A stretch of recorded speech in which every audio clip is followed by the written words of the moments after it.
The city, once a symphony of noise, was now eerily silent. Buildings stood like empty tombs against the cold, indifferent stars.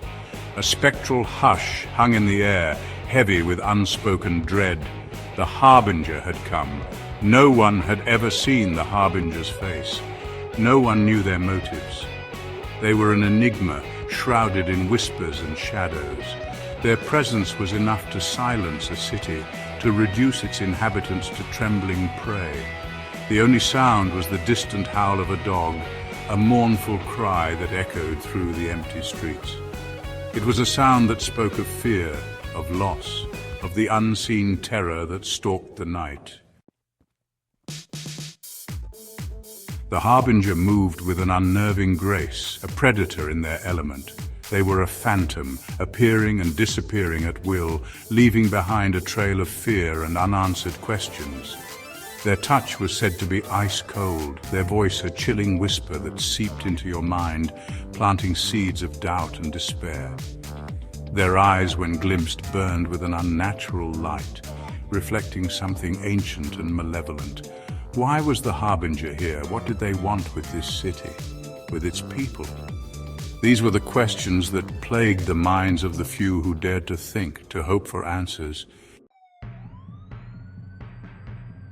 Fear was a virus, spreading faster than any disease.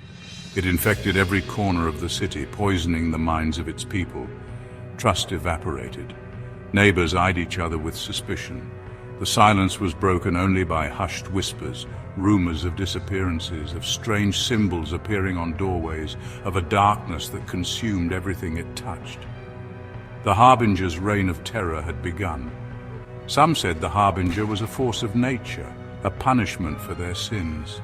Others whispered of ancient prophecies, of a reckoning long overdue, but no one knew for sure. In the heart of the terrified city, a small group of survivors emerged from the shadows. They were a mix of the desperate and the defiant, bound together by a common thread, the will to survive. They had seen the fear, felt its icy grip, but they refused to succumb. They knew that knowledge was power, that understanding the Harbinger was the only way to defeat it. Their search for answers led them down a dangerous path, uncovering secrets buried deep within the city's history, secrets that hinted at a greater purpose behind the Harbinger's reign of terror. Secrets that suggested this was only the beginning of something far more sinister.